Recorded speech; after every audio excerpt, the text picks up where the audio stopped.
So we are aware of what is happening in Bulgaria, the motion voted by the Bulgarian parliament, the position of the president, and I can confirm that nothing has changed since Friday. So to date we have not received a formal request from the Bulgarian authorities to revise the Bulgarian plan. More generally, in line with Article 21 of the Recovery and Resilience Facility regulation, once the Council has approved a plan, so once a Council implementing decision on a given plan has been adopted, only in exceptional cases may a Member State revise the plan and request an amendment.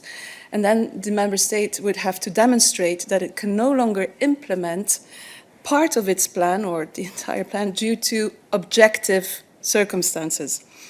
The Commission is, of course, willing to discuss the implementation of individual milestones or targets with Member States which are no longer achievable due to objective circumstances and would need to be revised.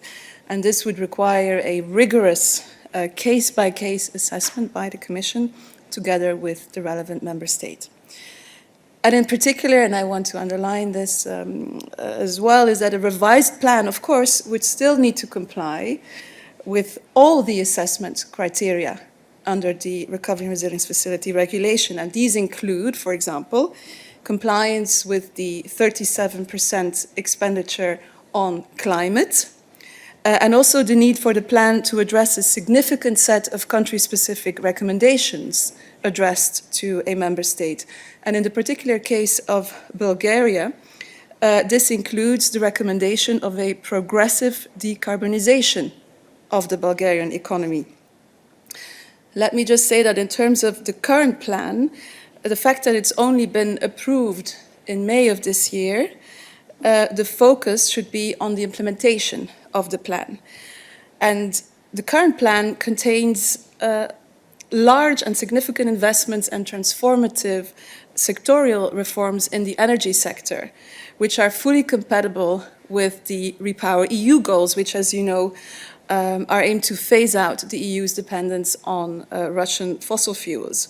So in other words, the Bulgarian plan will provide a significant contribution to its delivery.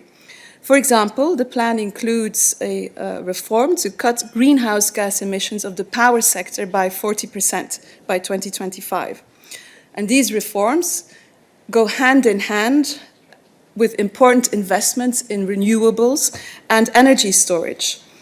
Under the plan, financial support for greening the energy sector amounts to over 2 billion euros. And as you may know, Bulgaria is the most carbon-intensive economy of the EU, and clear commitments to address its country-specific recommendations on decarbonizations were a decisive element to approve the Bulgarian plan. And the RRF, together with other EU instruments, contribute more than 5 billion of financial support for the decarbonization of the Bulgarian energy system, leading to a just and fair transition and ensuring that no citizen is left behind.